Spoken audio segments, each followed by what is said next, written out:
નમસ્કાર, મનોમંથન ન્યૂઝમાં આપનું સ્વાગત છે. સરસવા ગામે સુમંગલમ ફાઉન્ડેશન દ્વારા આંબાના છોડનું વિતરણ કરવામાં આવ્યું.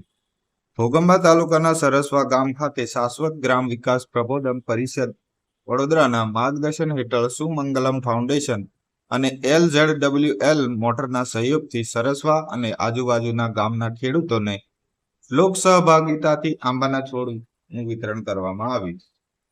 પર્યાવરણની જાળવણી કરવી એ આપણી નૈતિક ફરજ છે, ત્યારે વૃક્ષો વાવવા અને તેમનું જતન કરવું એ આપણી સૌની ફરજ છે.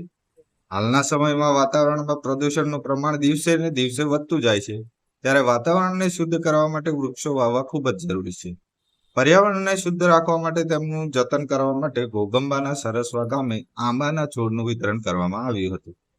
આ કાર્યક્રમમાં ગામના આગેવાનો તેમજ ગામના સરપંચ જીવનભાઈ હાજર રહ્યા હતા. મનોમંથન ન્યૂઝ, જગદીશ રાઠવા, ઘોગંબા.